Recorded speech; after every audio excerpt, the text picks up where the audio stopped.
quite involved. I'm on the board of the Arthur Erickson Foundation, and I curated a film series. I'll talk about that in a minute. So I've been quite involved in this as a Vancouver-based critic and historian. I'm the kind of go-to guy for this stuff. So tonight is not going to be a biopic. It's not going to be a biography of Arthur from birth to death. And the same ways, it's also not going to be an inclusive showing of all of his work. I'll show you some really key pieces, and in some sort of order.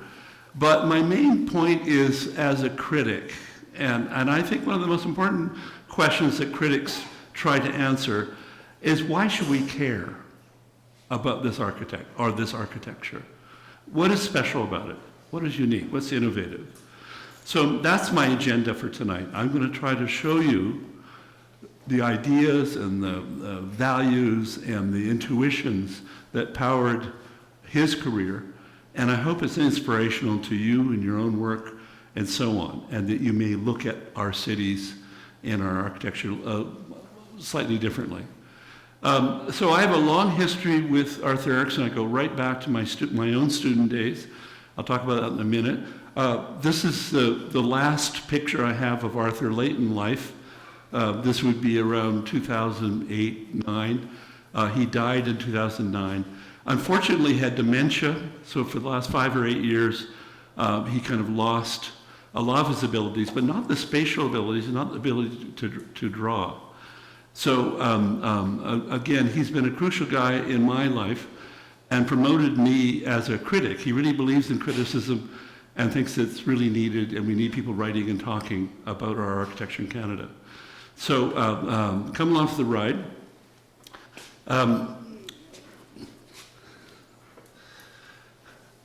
So 1924, 100 years. Tonight, as I say, it's the first time through for this talk, and I dedicated it to Joseph Rickworth, who's the gray-haired gent standing in front of me there. Joseph Rickworth is one of the most important historians and critics of architecture in the last half century. Taught all over the place, penned for a long time, Essex in England, etc. He's the mentor to Daniel Libeskind, to so many other, Alberto Perez Gomez, and so on. A really key figure intellectually. This was an event in 2005, convened at Arthur Erickson's Museum of Anthropology at UBC. And I basically invited architecture critics from all continents. We have people there from Mexico, from London, from Rio de Janeiro, from Hong Kong, Dubai, and Nairobi. So I brought writers on architecture from all over the world to Vancouver, and we had a 3-day symposium. First 2 nights, they gave public lectures about their own cities, like you'd have Nairobi and then Hong Kong or whatever. And then the last day, we turned the tables, and we gathered in Erickson's building. There's Arthur there, of course. He's in the front row. And the last night, we had a kind of dialogue in the Great Hall, and a pretty amazing space to have an intellectual event. A couple hundred people there, and talking about criticism and what needs to be done. So that's the dedication to Joseph Rickworth for this talk. Earlier this year, I curated a series of films about Arthur Erickson, but also Hollywood features that include his buildings, and you'll see some of that tonight. Arthur Erickson is a native Vancouverite. Here he is with his older brother Don on the right, Arthur on the left, about 14, 15. You can usually tell by the ears. It looks about that age. And that's his mother, Myrtle, in the middle. Myrtle's from Winnipeg, and I have 2 prairie grannies of my own. One is called Gladys, and the other one's called Hazel. Hazel, Gladys, Myrtle, these names are gone. I don't think there's any in the room. But she was a dynamic woman, his mother. She was very much involved with the Vancouver Art Gallery. Arthur, 2 years after this photo was taken, had a one-person show in the Vancouver Art Gallery of his paintings. So he was a precocious talent, but also promoted royally by his mother. His father was a double amputee from World War I. He lost both his legs. And that is a key fact in a lot of what happens later, as we'll talk about. So Arthur starts at UBC in arts, and the war is just rumbling into action. Now, the last thing he and his parents want is for Arthur to be shipped over and to be cannon fodder and yet another amputee. So his mother was very clever. She realized that there's only 2 universities in North America in 1940 that taught Japanese language, UBC and Berkeley. And she said, well, it looks like Japan will come into the war. Why don't you learn some Japanese, Arthur, and then you can probably rise higher in military appointments. And that's what happened. He joined British intelligence, not the Canadian Army, went to India. He had a brilliant war in Simla and other hill towns, drinking gin with Oxford and Cambridge professors and talking philosophy, waiting for the invasion of India that ever happened. And then after the war, Arthur ended up in Kuala Lumpur in Malaysia, and he was appointed acting director of the National Broadcasting System of Malaya. So he's running a national radio system. He's reading the news at night on air. And Arthur developed, as you'll hear in a minute, this beautiful voice, beautiful, articulate, soft voice that commands attention. And that's a skill he got out of the war. He came back, and Erickson was going to become a diplomat, and you can understand why. Charming, good-looking, multi-languages, make a good diplomat. But fate intervened in 1946. He picked up, of all things, Fortune magazine, the business magazine, and they had a 12-page spread about Frank Lloyd Wright, and that knocked him over, and he wanted to be an architect instantly. And this is July, and he wanted to study that fall. And he applied to Manitoba. They wouldn't hear of taking him in. He applied to Toronto. They wouldn't touch him. There's no school in Vancouver. And finally, McGill said they'll take a chance on him. So he studied at McGill, had a rough first couple of years, but then triumphed in the end, got the gold medal and the traveling scholarship. So I always, especially for a student audience, I always like to show student work. This is Arthur Erickson in third year at McGill. His design for a city hall in Eastern Ontario, small Ontario city, not dissimilar to Cambridge or Waterloo. And you see it's high modernism with a thin tower and the lower wing with the council chambers, etc. But I want to point out a couple things, because these ideas will pop up time and again. Look at the landscape, how important that is, and how he draws natural features in addition to buildings. Even as a student of architecture in the high modernist late 40s, he's thinking about how architecture can talk to landscape, and that's going to be a key theme of the evening. He graduates, travels around Europe for a couple of years, starting with the Middle East. He arrives in Alexandria, works his way around the Mediterranean basin, went to Iraq, by the way, and Turkey. And then only in the last 2 months did he do all the architecture student stuff, going to see Corbu, Gropius, etc. So he had an unusual entree into architectural culture. He came back to Vancouver, started working for firms. It got fired by all the leading firms in Vancouver. Thomson Burke Pratt, the big modernist firm, actually fired him 3 times, each time for the same thing, because he was dreamy. Arthur was dreamy. He would sit there, close his eyes, and be in another dimension. And of course, all the hardworking bunny rabbits in the studio got the attention. So he was what he was. By the 1951, 52, 53, he started to design wood frame houses, initially by himself, and then later with Jeff Massey. I think this is a pretty stunning drawing. The Stegman House actually was built more or less like this in West Vancouver. And again, look at the landscape. Look at how he draws those rocks. Look at how the shrubbery and the trees are as important as the building. And look at the cast of light, etc. He's a very talented draftsman and with some very strong ideas from early in his career. He couldn't get a job at a Canadian university.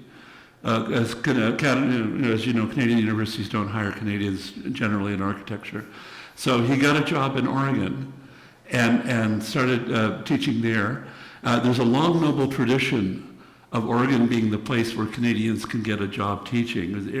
Doug Shabolt before him, Arthur Erickson, Alvin Boyarsky of all people, the head of the AA for many years, Ram Koolhaas's mentor, etc. He's a McGill graduate, couldn't get a job in Canada, got one in Oregon.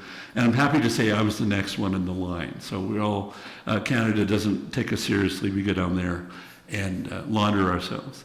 While Arthur was in Oregon, he traveled down the coast to LA, again with his passion and interest in Wright, and went to see this house in Pasadena called La Miniatura, which is one of Wright's famous experiments in textile blocks.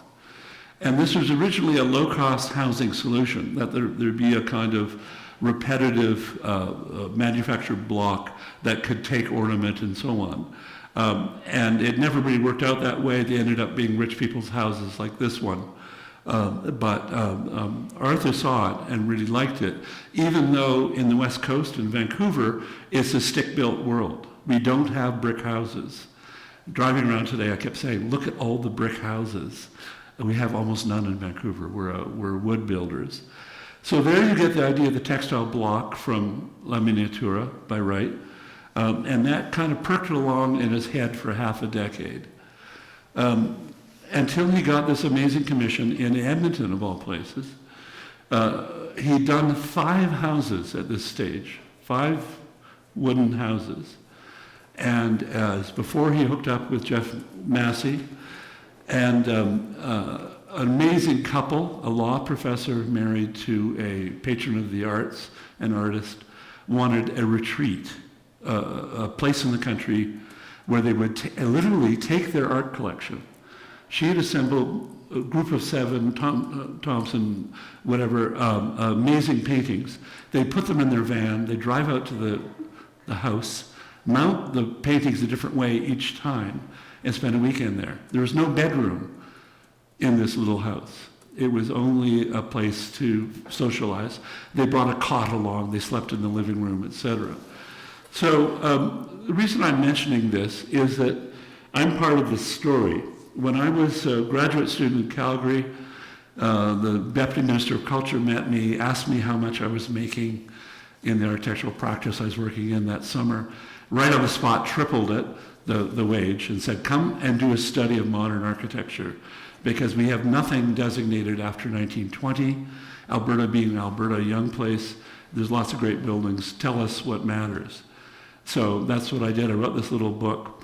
And while I was putting the book together, I'd heard rumors that there was an Arthur Erickson house outside of Edmonton. And I talked to all the elders, the senior architects in town. Some had heard of it. Others thought it was a myth. Everyone was sure that if it ever had been built, it was gone. Finally, I got a hold of Arthur. And I said, Arthur, this died house west of Edmonton, was it for real? He says, oh yes, they were amazing clients. And we did this concrete block house, etc. But Trevor, don't waste your time. It's long gone. It's demolished. Don't go hunting in the bush around Edmonton. So I wrote the book without it. And this leads to its rediscovery. This doesn't happen in architectural history. 50 years later, the house was rediscovered. It was there all the time. It was hiding in the bush. And I'm now involved in an effort. We're trying to save it. And there's no Arthur Erickson house in all of Canada that's visitable by the public. Could you imagine what Frank Lloyd Wright's reputation would be if none of his houses were visitable? So we're trying to make this one the first, and it's actually owned by the University of Alberta, etc. Now, I want to point out something here. Everything you see was designed by Arthur Erickson. That garden was his design entirely. That pond is not a natural pond or slough. That's a wheeled and designed feature. The forest was edited and the clearing made in it. And the house is on a brow, a hill looking south, etc. Now, I think what I'm going to do, I want you to hear Arthur's voice for a second to get a sense of the man. So I'm going to play you just about 3 or 4 minutes of a documentary film I was involved with called Arthur Erickson's Died House. And this was a, pandemic project of love for some young filmmakers, all of them under 35, and me in Edmonton. We had no money, no budget. Produced this video, and it's had an amazing afterlife. It won the Best Documentary Film in Alberta prize last year. Of all things, WestJet now put it in their in-flight entertainment systems, and it will be on Air Canada in the spring. So you can fly around Canada and hear my voice go on and on about Arthur Erickson.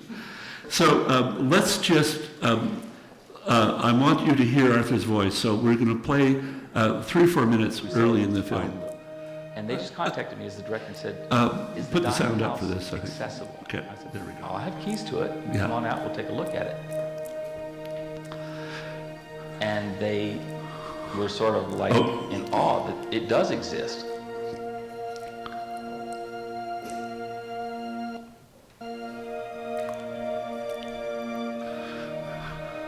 One of their friends was a drone operator, so that's why we got these great shots. The fact that this hadn't made it into journals, or there's 1 or 2 pictures on the internet, but people just presumed it had fallen in or been destroyed or something.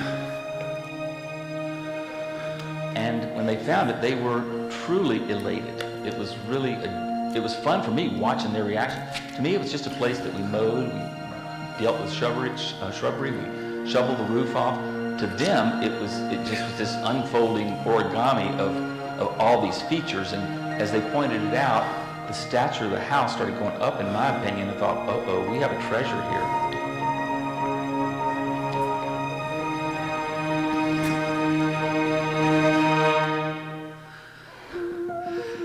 Now, I'm very proud of this sequence of titles. These guys are non-architects, but they're so caught by Arthur's reputation, they make this animated sequence of light cast. That's Simon Fraser University. There, the Museum of Anthropology is the kind of greatest hits of Erickson. Roy Thompson Hall in Toronto, probably the building that you folks may know. Jordan, who wrote the music, also is the narrator and the writer. So they're an amazing bunch of young filmmakers. Lethbridge University, one of my favorites. Aerial view looking down on the dining room.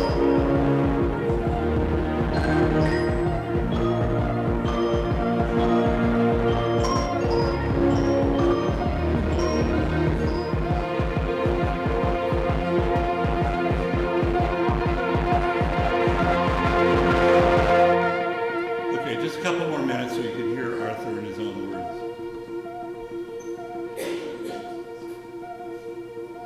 I think with any work of art, once the persona is developed, it takes over.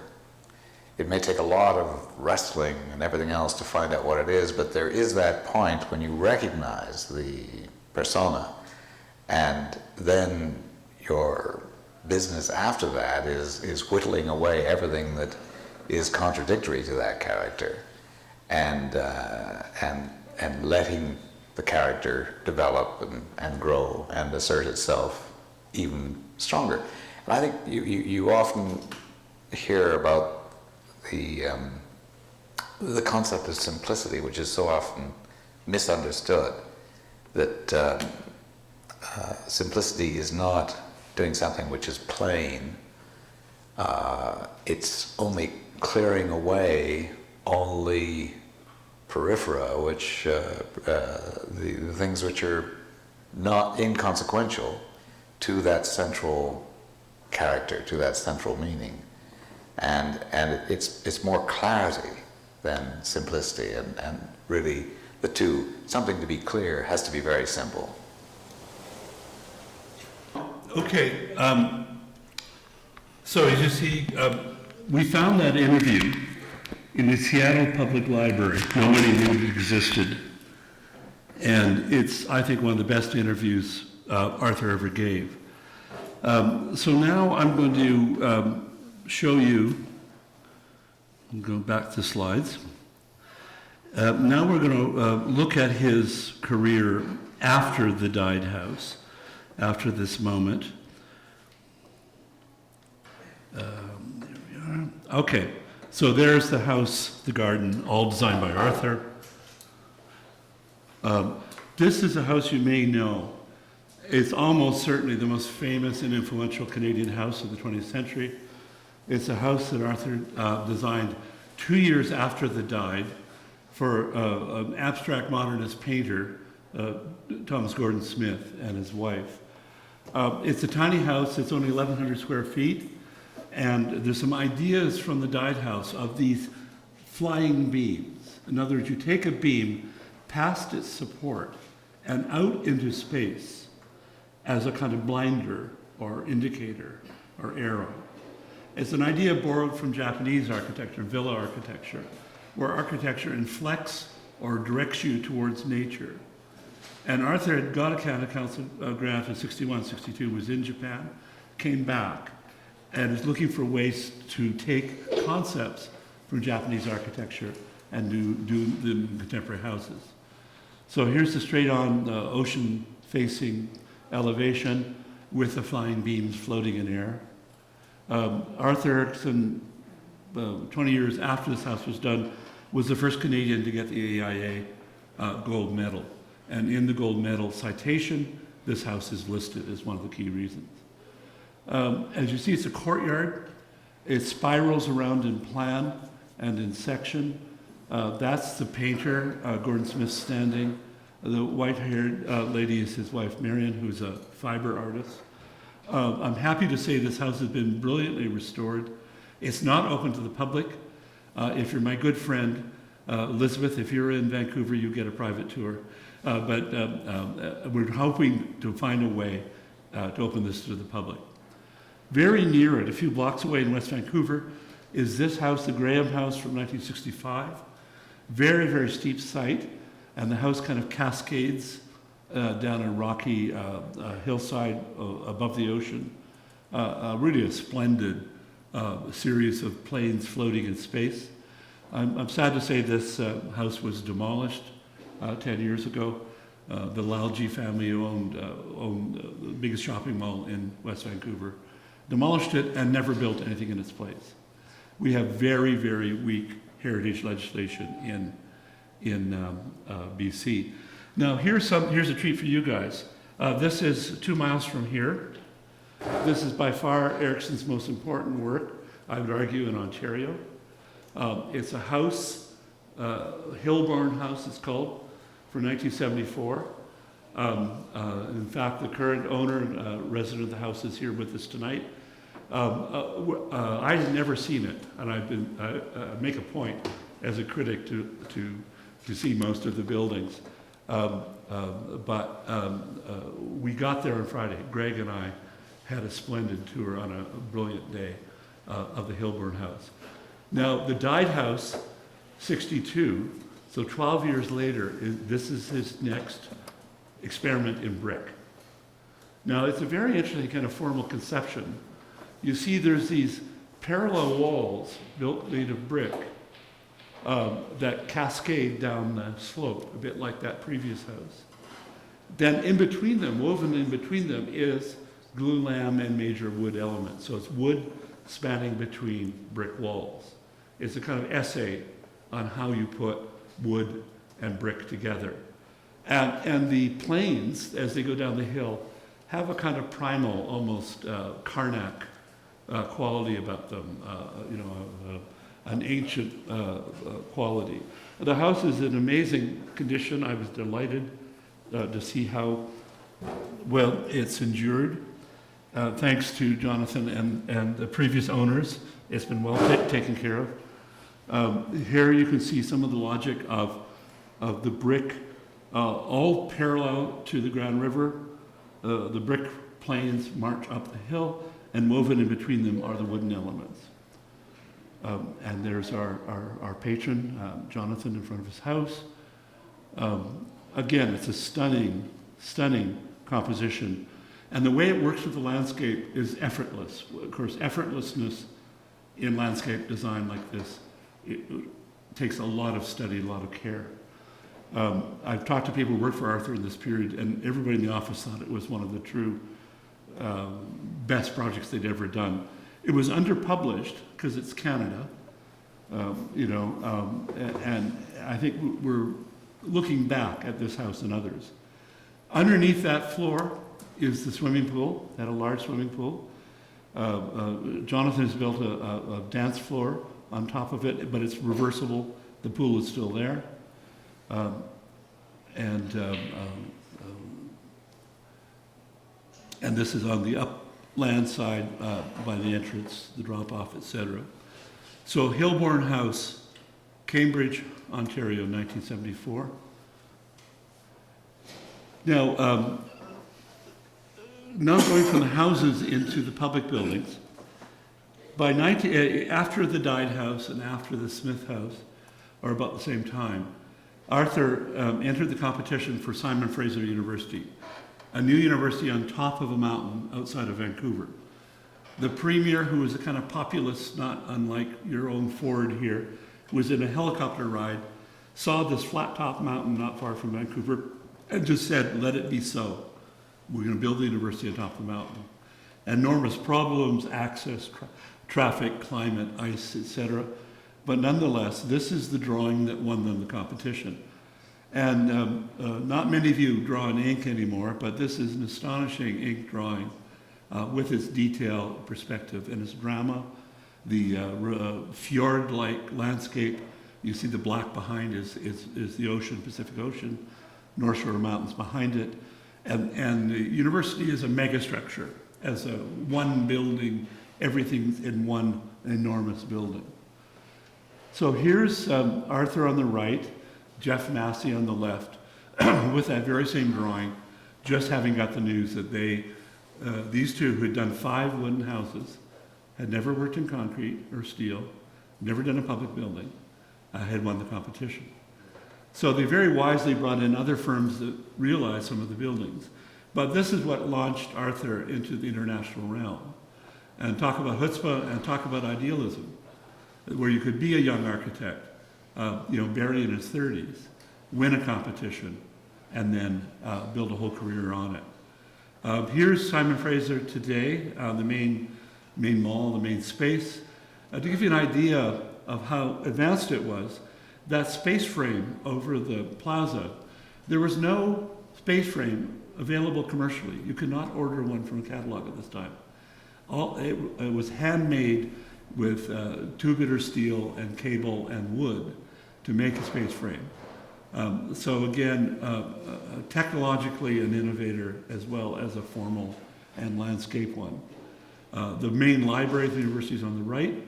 And when Arthur died in 2009, this is where we had the funeral. And everybody, Moshe Safdie, Phyllis Lambert, from all around the world of architecture came for that event. This is the main quadrangle for the campus. A lot of the faculty offices are in the upper stories there. But very typical move for Erickson. He pulls the building up off the landscape. Why?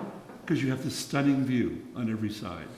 In other words, you pull the building up to allow visual access to the mountains around it. So landscape is linking in to almost every Erickson project.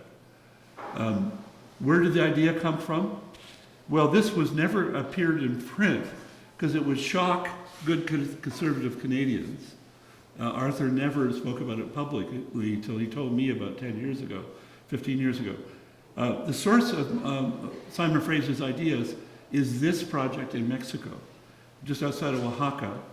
It's a Mixtec site called Monte Alban. As a ceremonial city on top of a mountain with a long linear axis down the middle with pyramids and ball courts and altars all along its length. And this became Erickson's model for a campus in the air. He looked at other precedents like the Acropolis in Athens, but they weren't big enough. They couldn't really accommodate a whole university. So this won. And now this fact has leaked out. And Arthur is such a bad boy. He's a real imp. Okay, a few years after the campus opened, you see what the tree is there in the quadrangle? You can't see it, it's kind of obscure, but right at the base of it, he built a pyramid. There's a pyramid there. And this was like the breadcrumbs to show people where the idea came from. No one got it. No one mentioned Mexico, Mesoamerican architecture, etc. That's the campus these days. The Dialogue firm has redone the pavers and the public spaces, etc. But it's still a very, very successful public space. I took Joseph Rickert there, and he was absolutely blown away. Is a big fan of Erickson. Downtown Vancouver, almost the same time, late 60s into early 70s, he designs this tower, office tower, for Macmillan Bloedel, a forestry company. I think it has no rival as the best Canadian office building of the 1970s.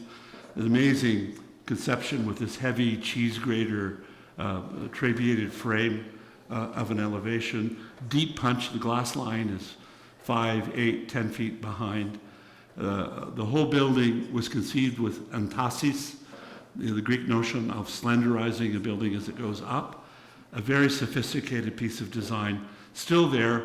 Happy to say that Toronto Pension Fund has bought it, and they've now renamed it Arthur Erickson Place, so it's easy to find in downtown Vancouver. So by the mid-1970s, Erickson is really without rival as Canada's most prominent and media-savvy architect. He did this, one of my favorite of his projects, University of Lethbridge.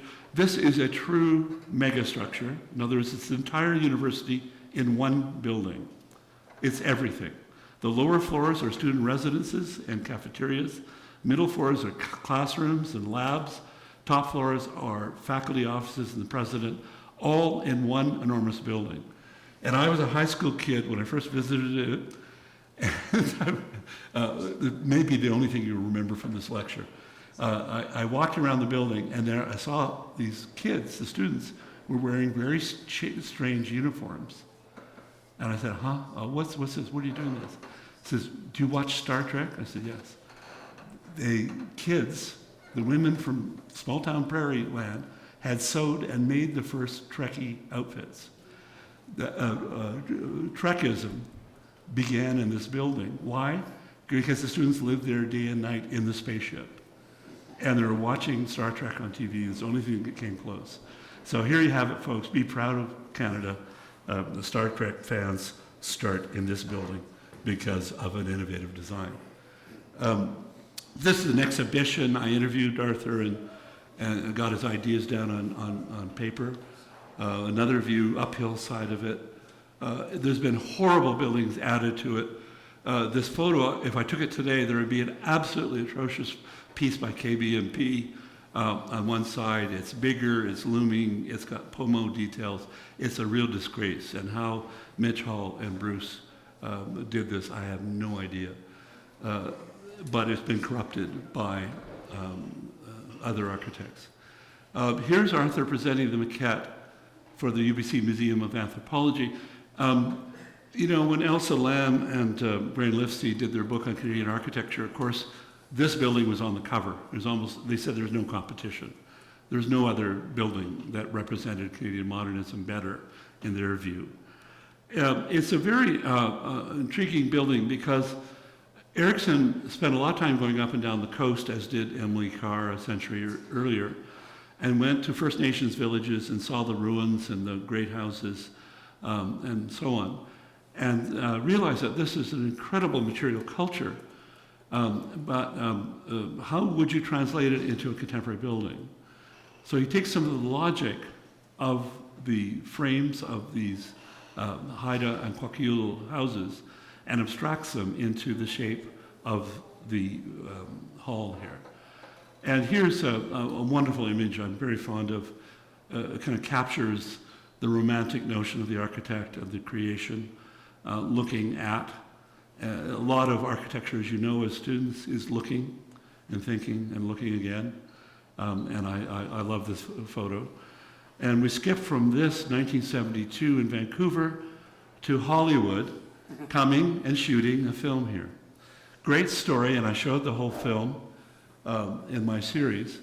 What happened is that a director wanted to do a remake of a French film called Intersection, and they hired a location scout, a woman who, of all things, happened to know Arthur and his work really well.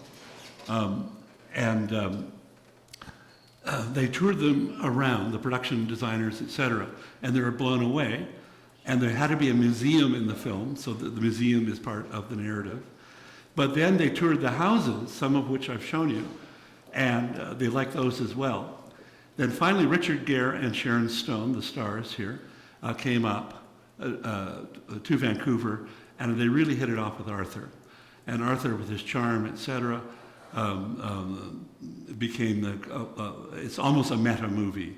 It's Richard Gere playing Arthur Erickson in many ways. Gere studied Arthur's mannerisms, his way of speaking, holding himself, etc., and based his character on that.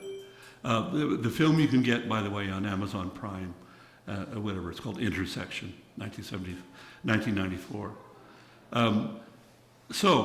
About the same, in the 70s, Arthur does the famous Robson Square, the center of Vancouver, 3 continuous urban blocks. There was a courthouse in the bottom building, Edwardian pile. That was the BC courthouse. And then they needed a new courthouse, so the space frame glass building at the back is the new courthouse. And in between are these gardens, reflecting pools and so on, of Robson Square. And there you get it now. Space frames are more available, but we have the flying beams. The flying beams, starting at Dyed House, 20 years earlier, are now part of the idiom of the public building. It is a megastructure. It is many programs put together. It's a courthouse, judge's chamber, university outlet, etc., conference center, all of that. And then by this point, Arthur designed the landscape. All the basic moves were designed by him. His implementer, though, was incredibly talented Cornelia Hahn Oberlander. And she, from this point on, is Arthur's collaborator and helps him realize his landscape conceptions, knows about planting, etc. Now, just a quick note here about megastructure. Megastructure was a really key idea in Canada in the 60s and 70s. We led the world. Any of the Montrealers in the room will know this, Place Bonaventure in central Montreal. It's the Via Rail station, it's the subway station, it's a shopping mall, it's a conference center, it's an office building, and on top it's a hotel. So megastructure, multi-laminates a program in the center of Montreal. One of my teachers, Rainer Banham, wrote a book on megastructure, Urban Futures of the Recent Past, and a huge number of the buildings in it are from Canada. Hub Mall in Edmonton, Robson Square, etc. So Canada was deeply into this notion, partly because of climate, that we would have integrating buildings of hybrid programs that would be a city in one building. Now, this is an astonishing drawing that I'd heard about from Arthur for many, many years. This is called Plan 56. And amazingly, this drawing is from 1956. It was a visionary paper conception by Arthur for, if you know Vancouver, the west end of Vancouver's on the right. That's False Creek, the water body there. On the left is where the planetarium, et cetera, is. And Erickson's vision for the future of Vancouver is this quite amazing thing. And Arthur kept telling me he couldn't find the drawing. The drawing got lost when his documents were being sent to the archives. And he kept frustratingly saying, it's all there. Vancouverism is in this one drawing. Everything that happens in Vancouver for the next half century can be traced back to this drawing. I'll give you a few for instances. Look at those soaring towers. Those are, of course, residential towers with the balconies overlooking the ocean, etc., soaring up in a kind of almost organic Wright or Louis Kahn kind of form. And there's one there, and you see the mountains behind, ghosted in. But there's some pretty amazing little touches here. Okay, it's towers on podium. Continuous, 4-story high, urban, multi-block podium. So tower and podium, 1956, downtown Vancouver Conception. And when I finally found the drawing and talked to Arthur about it, I said, "Oh, Arthur, it's too bad that smudge is there." And he said, "Trevor, that's not a smudge." I said, "Well, what is it?" He said, "Trevor, that's the green roof." Now, in 1956, there's no green roof in Denmark or in Germany to speak of in the contemporary sense. So in 1956 in Vancouver, he's thinking of ultra-high density, organic kind of quality of life in a downtown environment, towers on podium, and green roofs. So way ahead of the game. He never published this. He only published a portion of it, and it's a kind of theme of his work. But I think many of you will know the Metabolists in Japan. This predates most of the work of the Metabolists. So in other words, you could argue that Arthur Erickson is a Canadian metabolist avant la lettre. He was there before they were. I'm very happy I curated an exhibition that showed the drawing in public for the first time. The exhibition went to London, to Canada House, to Paris, and then to Vancouver for the Olympics. And a lot of people got to see it. And the show was called Vancouverism, Architecture Builds the City. It was about architecture shaping the city. And there's pieces of mass timber, et cetera, objects, et cetera, in the exhibition from about 15 years ago. And there's a little closer in. You see the marking up is for when it was copied into a book and ultra high contrast, so you couldn't see any of this. Now it has an amazing afterlife. I got to know Bjarke Ingels from Copenhagen and hosted him when he came to Vancouver the first time and showed him around.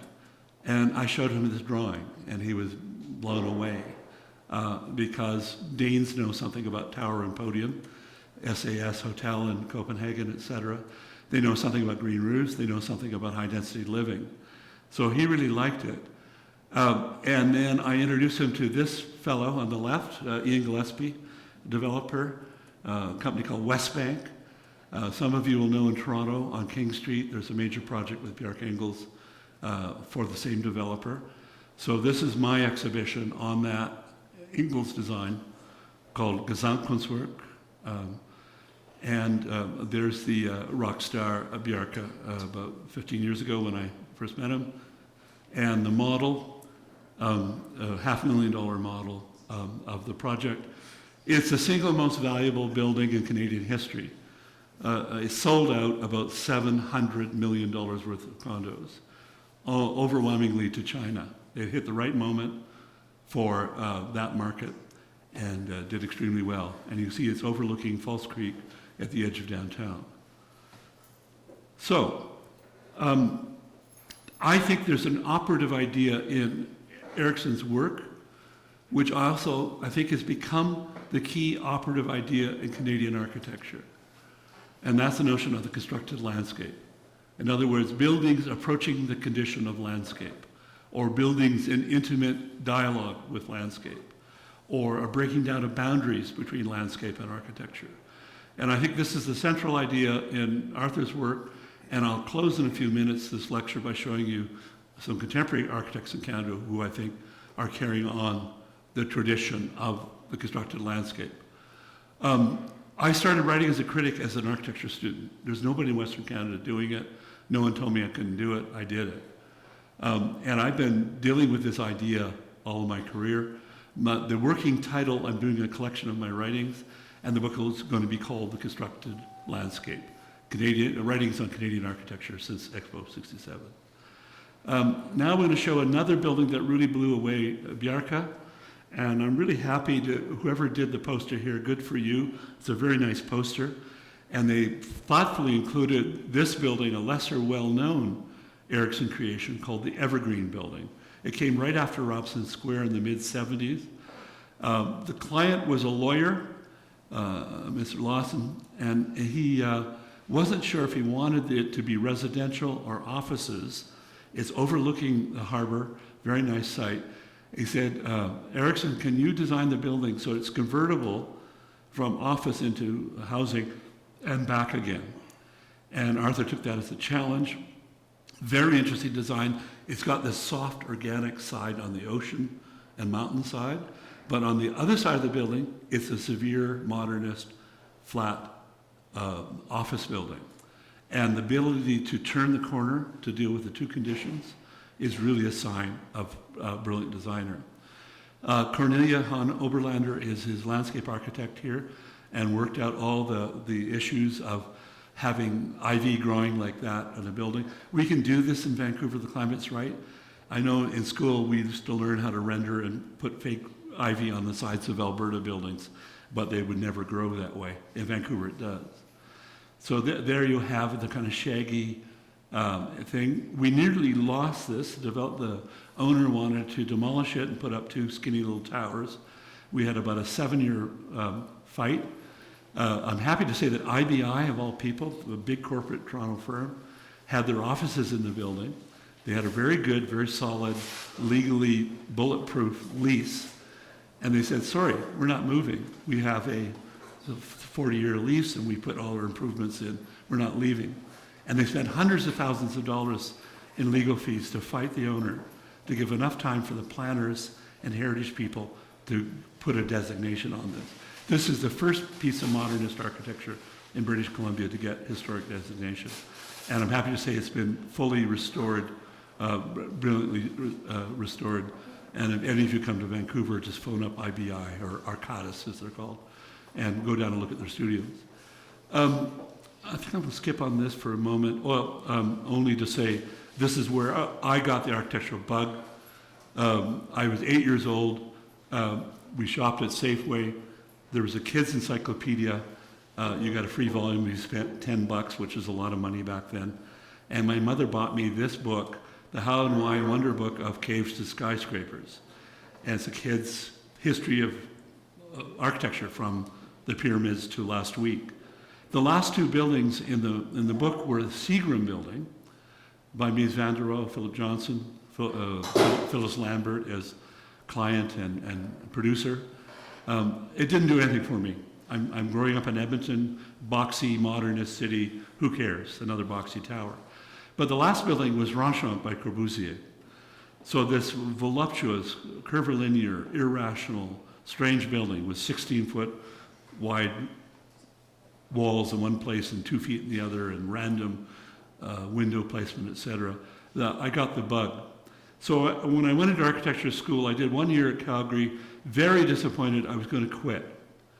And my last act as an architecture student was to go out to Vancouver for the United Nations Environment Conference called Habitat. This is the first UN conference on the built environment held in Vancouver.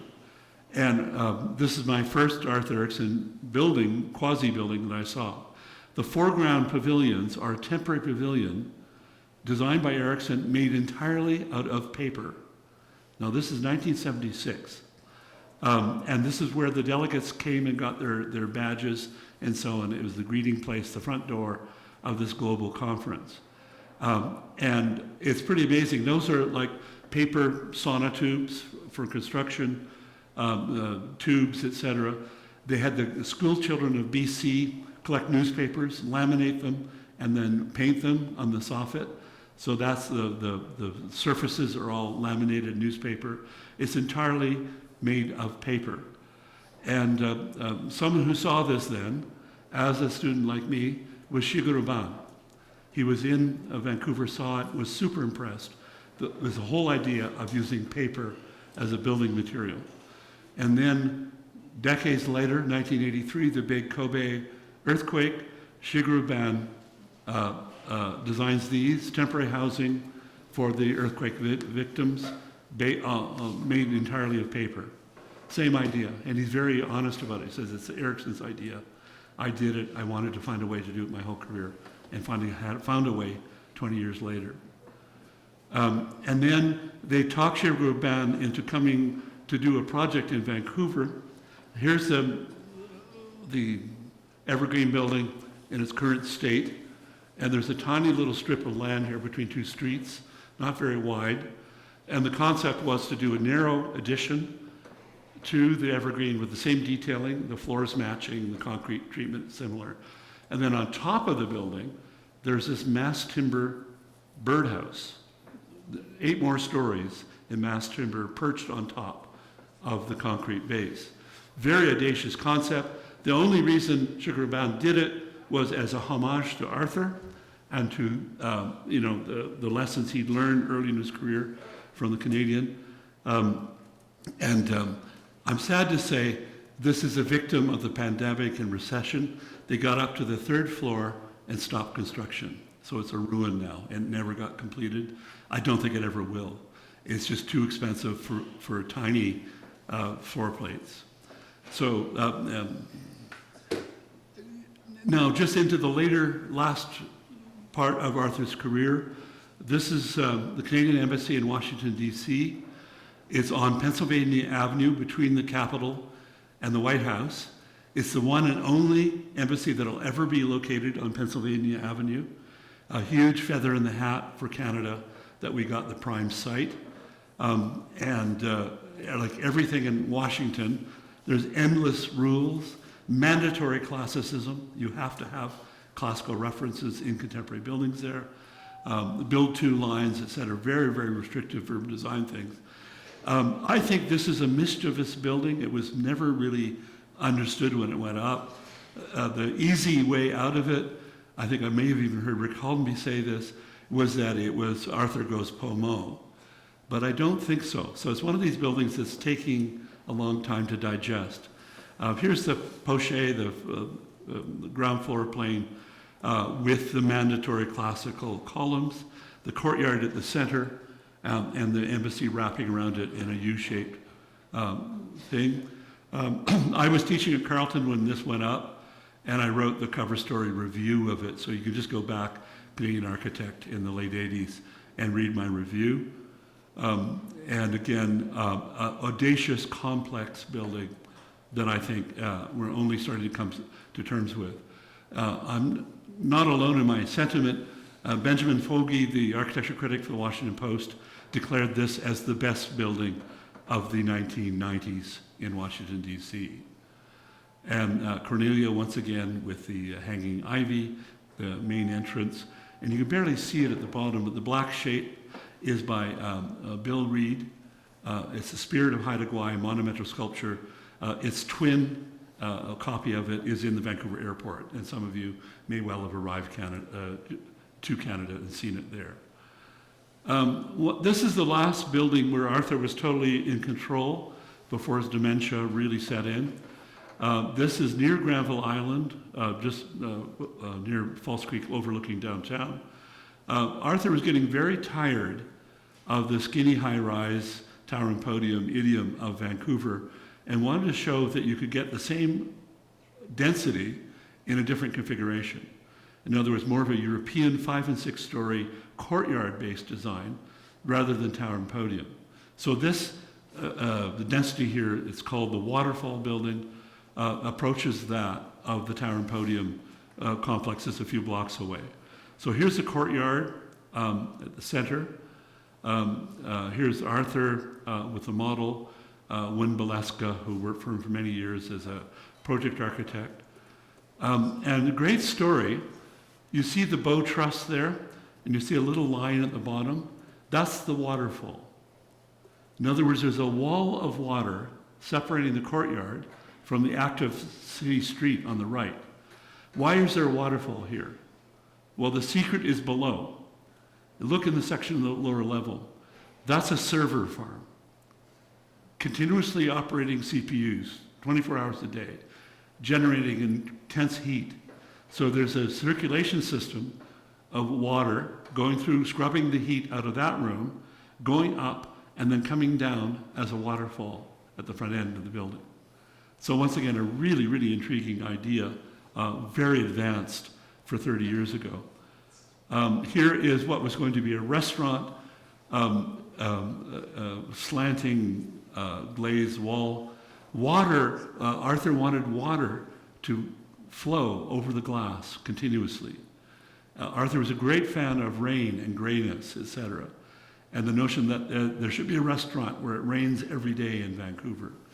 Of course, it leaked from day one and never worked, and they've had everything in there from art gallery to a coffee shop. Nothing's worked, but it's still a pretty dramatic little space. And again, a very nice little micro spaces. And the stairs, the spiral stair up to the roof deck. Everybody gets a roof deck. Great views of downtown and the mountains. The stair is pushed out of the inside of the building, so you're not eating up special living space. You're pushing it to the perimeter. And you can see a very handsomely detailed stairs up to your roof deck. So now I'm just going to finish by talking about some of Arthur Erickson's legacy. Some of the architects you may or may not know in Canada who I feel carry on some of the ideas of the constructed landscape and some of the principles of Arthur's career. This is the Métis architect Douglas Cardinal. His first major building, a church in Red Deer, Alberta called St. Mary's. Douglas Cardinal had studied at UBC. Arthur was teaching part-time then. Didn't have a classroom, but very inspired by him.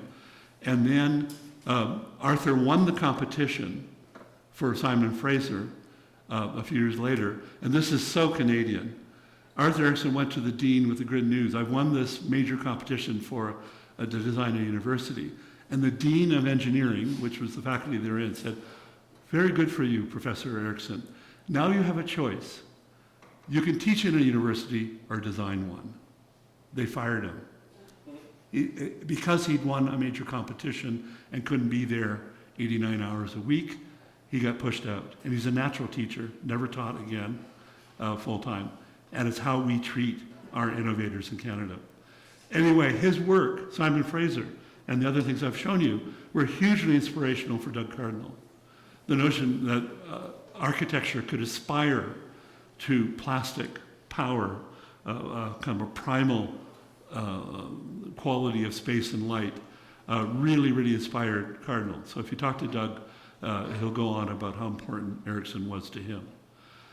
This is one of my favorite photos. I did a book on Douglas Cardinal a few decades ago, and this is his Grand Prairie College, a university in northern Alberta. That's what we call in Alberta a slough or a pond, and the prairie landscape beyond it. And here you have the building rising up out of the landscape. Now, I think this is a paradigm image of the constructed landscape. In other words, the dialogue of natural forms, natural landscape features, the slough, the poplar bluff, etc. And I think this is an idea whose power partly, if not entirely, comes from Erickson to Cardinal. And then I think most of you will know his major museum in Gatineau across from our Parliament buildings. It's now called the Museum of History. And this is the book that Doug and I produced on it a while ago. And there's Doug in the Great Hall of the Canadian Museum of History. Doug is fading. He's in his mid-80s. He may not be around long. I hope you've had a chance to hear him speak. More views of the museum in Gatineau, Quebec. Another Western architect deeply indebted to Erickson in Regina this time, a Mennonite, Canada's greatest Mennonite architect, until the Patcows came along, who are now the greatest Mennonite architects in Canada. This is a heating and cooling plant for the University of Regina. The most industrial function you can imagine. Chillers, blowers, all that stuff are under this big shed roof. But it's an incredibly powerful primal form on the prairie landscape, lording it over the flat plains around it. And this is the show that brought me to Waterloo the last time. The show was in your gallery about 20 years ago, and I installed it then. So Clifford Weed's another, if you want, school of Erickson architect. Of all things, this is a rest area on the Trans-Canada, Maple Creek, Saskatchewan. I think it's a kind of a Parthenon of roadway architecture. Beautiful, beautiful, brutalist, Beton Brut construction. And then finally, I think Bridget Shim, Howard Sutcliffe are not shy about attributing so much of what they do and their ideas to Arthur. They worked for Arthur Erickson at a very crucial time on some key things, including the embassy in Washington. This is a pavilion in a ravine by Shim and Sutcliffe. I don't think it needs to have as a bathroom. There's no bedroom. It's a pavilion to sit by the fire, to have a drink, to entertain, etc. But the integration of landscape, the notion of architecture and landscape in a union and in dialogue, and built forums flagging and indicating natural landscape features, etc. This is a lesson they learned from Erickson and implement in nearly all of their work. So, we can bring up the house lights. So, what I've done is I've rattled through probably too much of Arthur's work, but I wanted to give you some hints of what he's done. But most of all, I'm trying to make an argument of why Arthur Erickson matters. And my reasons are, as I've told you, that he's pioneered an approach, a philosophy of built form and construction, which is all about a dialogue of landscape and building. I think that's a powerful idea in all parts of Canada. Brian McKay Lyons box houses on the edge of the lip, Saunders in Newfoundland. You go across the country, Etchingaburi, Winnipeg, there's so many of our most innovative and original architects are mining the same territory. So I think that the constructed landscape will emerge as a phrase and an idea that will be talked about, and around the world, you'll hear that you're a Canadian architect, and yes, you guys do the constructed landscape in Canada. Thank you for coming tonight. So the good news is we not only have more pizza, but we have a few minutes before we dash off for a smart dinner. No pizza for me. I don't need it. Let's hear some comments or questions, etc. One question I had the other night that might get things going. Roy Thompson Hall in downtown Toronto doesn't seem much like the rest of these. Why is it so different? Well, part of the ways it's a collaboration.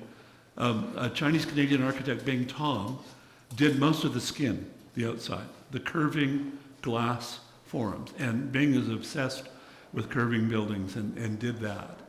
Arthur designed the tiers, the seating, and the theater, if you want, inside. And that, if you look at it, it's got flying beams like dyed, etc. It's more of a piece with Arthur's other work. Another one of my favorite buildings of his is in Ottawa. It's the Bank of Canada, just opposite the Parliament building. You know, it's where the money comes from. And it's a very, very handsome, beautifully detailed building that is very, very comfortable with the copper roofs and limestone across the street. In some ways, Arthur took from that Victorian architecture that shaped our Parliament Hill and abstracted it and made it the language of the Bank of Canada. In the same way, he took the Haida-Kwakiutl language of the West Coast, abstracted it, and made it into the museum. And I think this is his point. Arthur used to say you have to reduce sources like this to an argument. Now, as you boil it down, you think about its essence. What is the most important thing about a Haida or Kwakiutl house? You know, it's the flying beam, it's the post, it's the massiveness, etc. So you boil it down. You don't go from the first cop of the image or Photoshop it on. You have to think it through. And I think that's why the Bank of Canada and that's are both really successful buildings. Now let's hear from you guys. Questions, anything, comments? Greg, you break the ice. He's a Waterloo grad, so he used to sit here quiet too. The Mac Low building in Vancouver, you talked about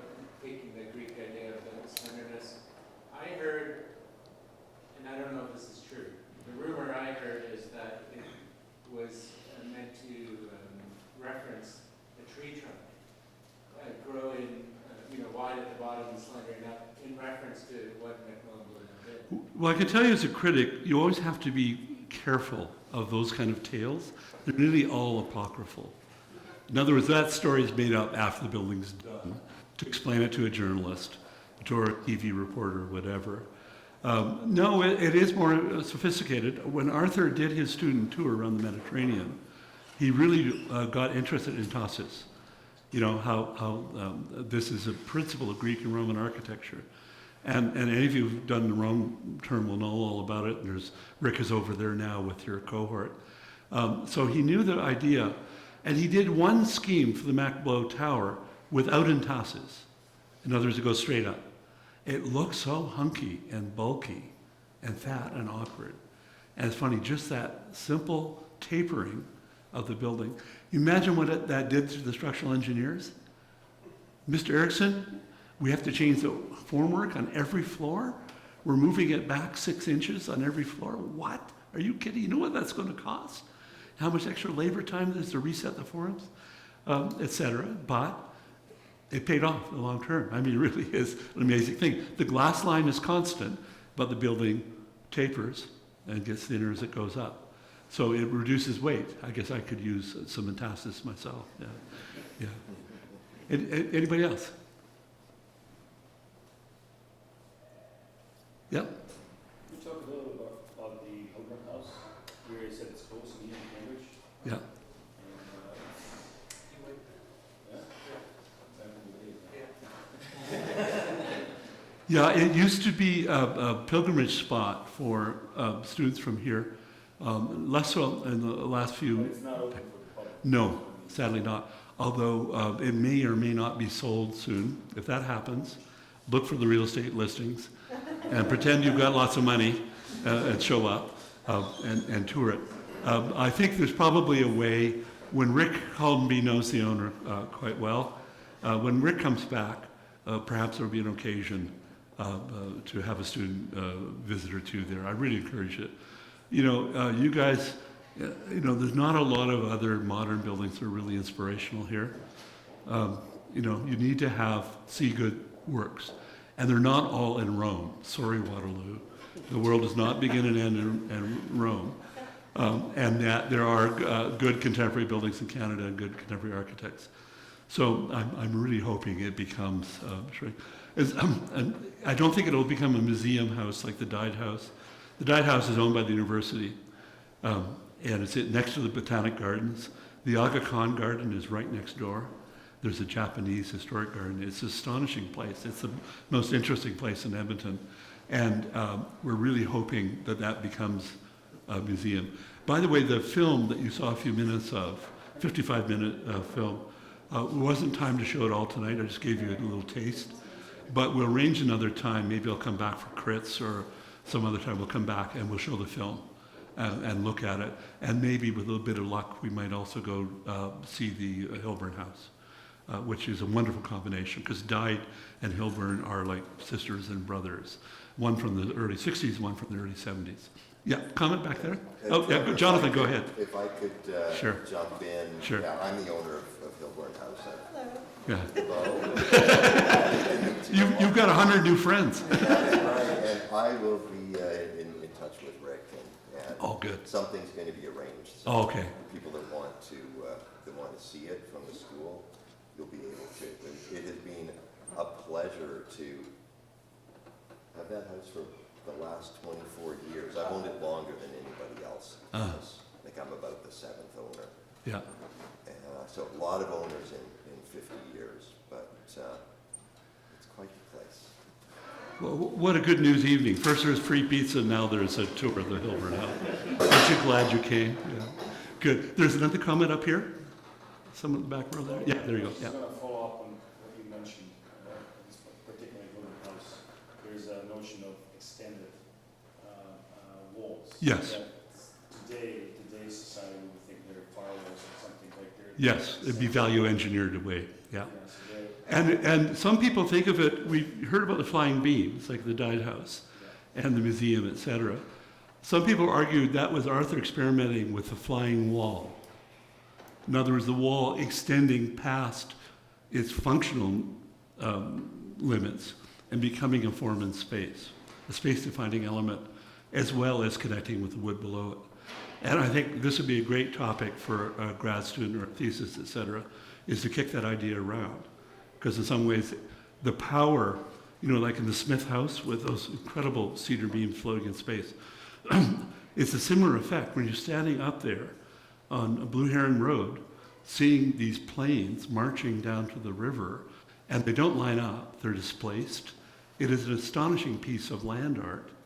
It is building, working with the landscape in a very powerful way. And I think you're onto something about why does it bump up high. I was just going to say, in the context of students being here, even myself being 20 years ago here as a student, and putting in perspective of today's society, and you mentioned about how Canadians treat their valuable assets and architects, but we live in a reality where if something is increasing the budget for no apparent reason, functionality, for example, then you're likely not going to have it. But I think there's a poetry that Arthur has conveyed substantially. Well, I think the poetry's there. And where Canada fails is we don't talk about it enough. I mean, there's only 4 architecture critics in Canada. I'm 1/4 of the entire population. There's 110 architecture critics in the entire world. We have an international organization. We're a dying breed. And all of the Canadian critics can ride together in a taxi. You know what I mean? So what's happened? It means that you're not getting the stories. Most of what I told you tonight, you're hearing this for the first time. And most of what I told you tonight is not even in print yet. So you need to have the narratives and the ideas. And narratives are very powerful. And they work with clients. And they work with institutions. But they have to have reasons. And we can't just show them a maquette and say, build it. We have to give clients and commissioning authorities really good reasons to do it.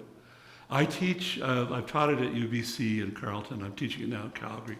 I do a workshop on writing and oral presentations for architecture students at the end of masters. And it used to be a course you couldn't give away. Now there's a lineup down the block. Every student now knows you don't get very far in architecture if you can't explain your ideas and you can't give good arguments for it and organize them. It's more important a skill than any drawing or any other skill. Those also are important.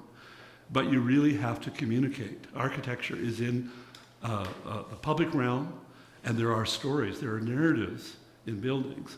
And people like Elizabeth and I, who study architectural history, were studying and understanding the narratives, or sometimes imposing them, or imagining them, or reveal them as shams. Whatever it is, those stories are very, very important. And I think that this is a kind of experiment probe that we do. Marshall McLuhan has a great idea about the idea of the probe. The idea is not necessarily the answer, but it's an idea that kind of cuts into things and reveals things. I think Arthur knew McLuhan and was really interested in this notion of how built form can be a kind of probe. In other words, how can buildings be a probe that reveal landscape? It seems contradictory. Buildings obliterate landscape, Greenpeace kind of argument. Well, maybe not. Maybe we get to know and understand and appreciate nature through the dialogue with dwelling and offices, et cetera. So I think it's a really interesting point, and I think we're just getting started on that. Yeah. A couple more questions, anybody? Yep. I'm just starting out in architecture, so Yeah. I'll try and formulate Great. these thoughts. I got 2 kind of questions. One of them is, so does Erickson focus more on showcasing these natural environments, these natural elements, or is there ways that he does similar to biofluid design where he's making people more connected to the natural environment? Well, it used to be that Central Canadian architects used to say, oh yeah, Erickson, he's got those fabulous West Vancouver sites with the forest and the mountains and the water. Yeah, I could do that if I was there too. You know what I mean? yeah. Here it is in Kitchener. It's exactly the same. Well, it is. a little more complicated than that. In Arthur's view, a lot of it's looking, and his getting fired for being a dreamer is a good indication. I hope some of you in this room get fired for being dreamers. Because sometimes you have to be not a production machine, whipping through the software and implementing other people's ideas. Sometimes you have to stand back and imagine and question and be quiet and go to a site. I think site tours is such an important thing. I know with my own studio students, it's not just whip by, take a few photos and head home. You have to really get to know it and go back in different lights, different times of day, and really arrive with few preconceptions. In other words, let this site reveal itself to you. And I think the sign of a good architect is often an ability to read sites. And that could be urban sites or natural ones, both. It's the same principle. So a lot of reading into sites is the skill that we need, we don't have. Good for you. Is Waterloo still B-Arch? Is it right out of CEGEP? Or everyone has a degree to come in now? Okay, yeah. I'm teaching both the end of master's at Calgary next term and the second term undergraduate. And these are kids who are 17, 18 years old. And it's funny, I'm the anchor at the two ends of the program. I'll either destroy the program or really make it. But I haven't taught full-time for 20 years, so it's going to be fun to jump back in the pool. Yeah. Okay, you had a point on the same row? Yeah. Just a very simple question. The house that got torn down, what was it called? Graham House, yeah. And if you can do anything to shame the Lalgis, the Lalgis are from a very prominent Ismaili family. They support the Aga Khan's architecture program in a big way. And I said to them, why don't you just sell the house or do something? Don't get rid of it. And we had a poor forlorn architecture student who camped out in a rainy November for 3 weeks, lived on the site to stop the bulldozers. And I remember going out there in a downpour, an atmospheric river, this poor dedicated guy trying to save it, and it didn't work. But we have no protections. None of the Erickson buildings I've shown you, other than the Evergreen, none of them have any protection whatsoever. And we have terrible heritage legislation in much of Canada, and the worst is in BC. If you have a designated building, you can undesignate it. You can just say one morning, I don't want it to be a historic site anymore. Here's a letter to the province. Okay, it means nothing. So partly, why does this happen? Because we don't have the narratives. Canadians don't have the stories and don't talk to each other about their buildings, etc. In a way, every architecture student in the United States can give you a spiel about right. And right up to Philip Johnson. They have the narratives, they have to learn them. They may be false, but they have the stories. Here we don't. Here we don't, for complex reasons. I have arguments with Rick Holmby about Rome. I think an institutionalized annual program going to Rome every year has long-term downside. Because I meet a lot of Waterloo students before and after Rome, and they come back and they don't take Canada seriously anymore. You know what I mean? They have peaked at age 22 in the Piazza Navona, and everything else is just being a schlep and making money, like Greg, Yeah, punch the card, get the money, get out of town. Rome was it, And the same thing, I don't mind studies abroad one-offs, where you take them one time and you reinvent it, then come back. It's when it's institutionalized there. So anyway, we have a big argument there. So. No one tell them, okay. Okay, last comment or two, anybody? Jump in. Yeah, right in the back row, and in here. Just got a question.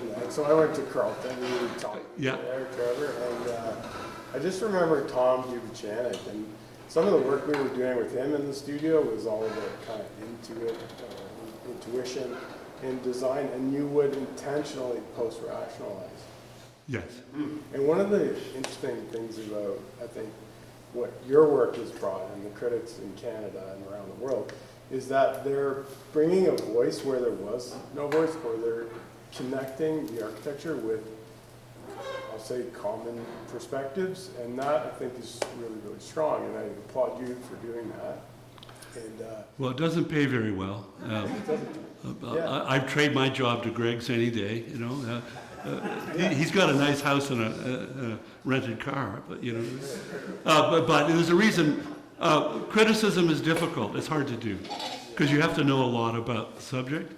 then you have to be able to write, but write in a way that the public can understand. You can't do lingo and academic hoo-ha. And then you have to have someone pay you for it. And all of those have declined. There's no more, Alex Bozakovich is the only critic left at a newspaper in Canada. And even then, he's spending half his time doing other things. So we're not getting the stories, et cetera, and we're not getting the books, et cetera. So I hope some of you, there will be some people in this room tonight, 3 or 4 of you, will probably pick up the pen or do an exhibition or something. And I encourage you to do it, because it's nothing but rewarding, except for financially, yeah. Yeah. I think the last point there is that what you're doing is what architects need to do. So the generation that kind of did things intuitively, we struggle, or we need to sort of make time to do the narrative approach, which is the research, which is the history and the understanding of the context of what we're doing intuitively.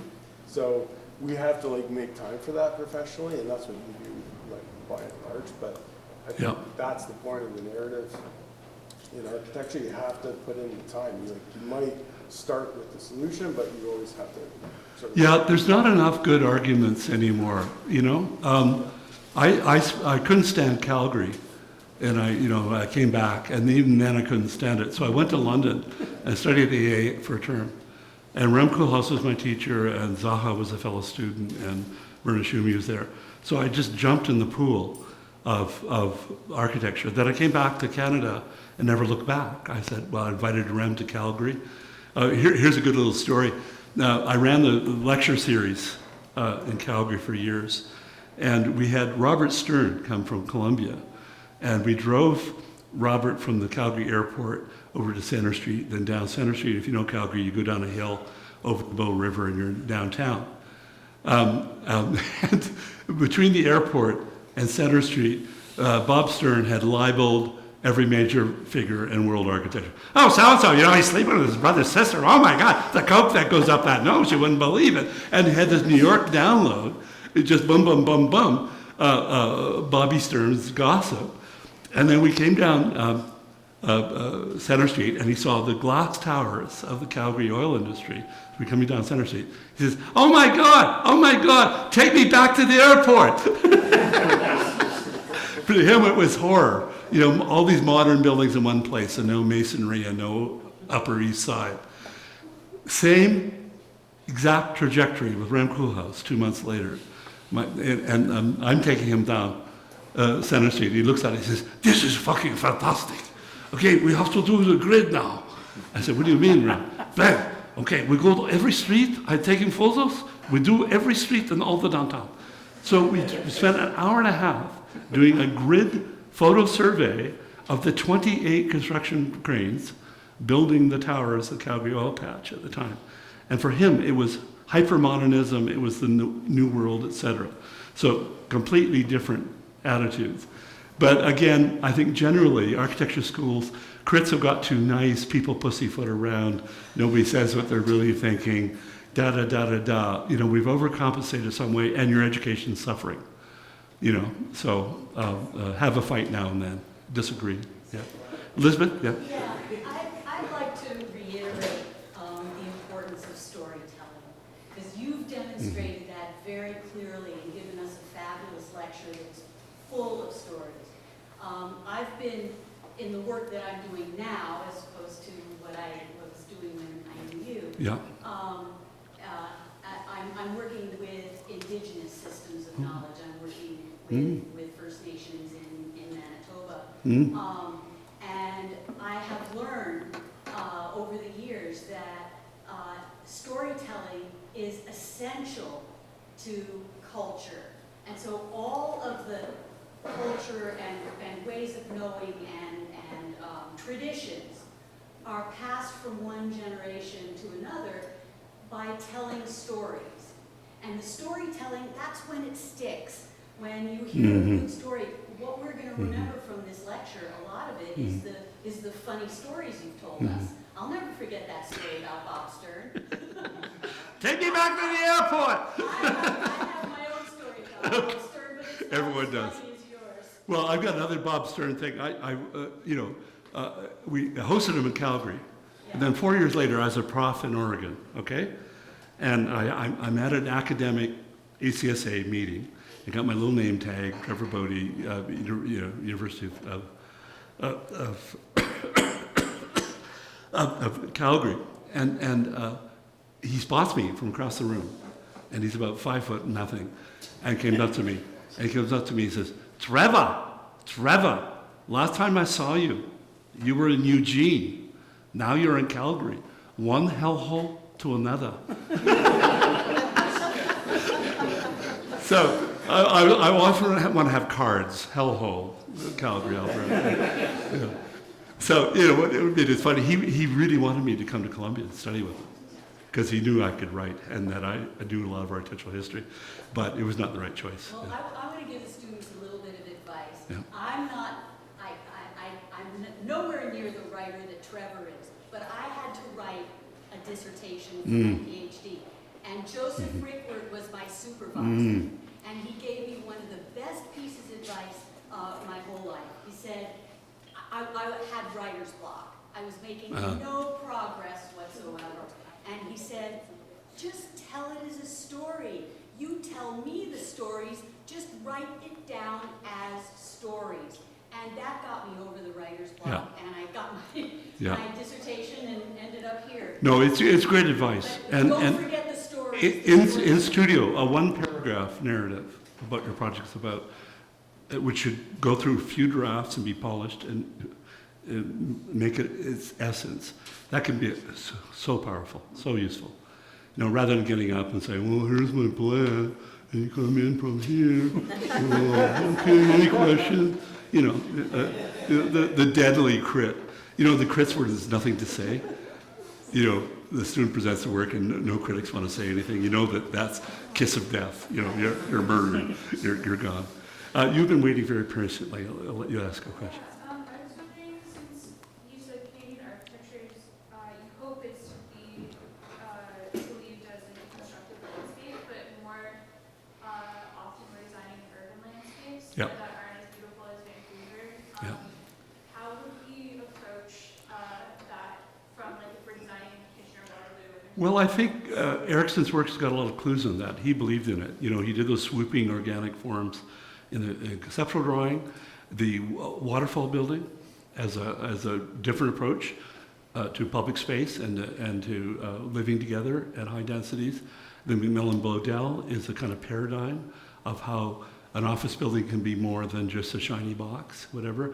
So I think it's the urban landscape as well. A lot of my own professional work is in urban design and planning, so this is something I believe in. And half of the writing in the book will be about cities and city sites, et cetera. So I agree entirely. It's a very good question. And it's something that I have to write a special essay to set up that question in the book. I'm writing a few new things, but basically it's repackaging. And boy, is it hard to edit yourself. Imagine this, my whole career, I started writing in my 20s, and I've got hundreds of articles. Which ones stay? One of my favorite articles, I'm having a hard time convincing a publisher into doing it. It was a cover story for Urban Weekly, like Now in Toronto. It's called Georgia Strait. And this was done about 20 years ago, and it was called The Californication of British Columbia. And I did a cultural landscape survey. I went to the Okanagan, Vancouver Island, et cetera, and talked about importation of California ideas and culture, et cetera, into BC. And Red Hot Chili Peppers had just done their album, so it was in the thing. But my brothers are punk rockers, so I spent a lot of time going to punk rock shows. And I'm a big fan of the Dead Kennedys. And they have a brilliant writer, a guy called Jello Biafra, who's the great poet of the punk era. And he's got a fabulous song called California Uber Alles. You will obey in your hot tubs, blah, blah, blah. It goes into the stuff. So I had so much fun with this, and I quote rock lyrics, and I tour around BC. It's a satirical essay, but it's too weird for academic publishers, so I don't know what to do. I have to tickle them or do something. I don't know what. Yeah. But good question. Thank you for that. I think it's time. We have to wrap and do that. Thank you for all coming here tonight. Take the leftover pizza to your hungry brethren. And I really do hope that I get invited back for crits. It'd be nice to see design work And this is the, I haven't done a credit here for 25 years, so it'd be nice to see what's up. Thank you for coming.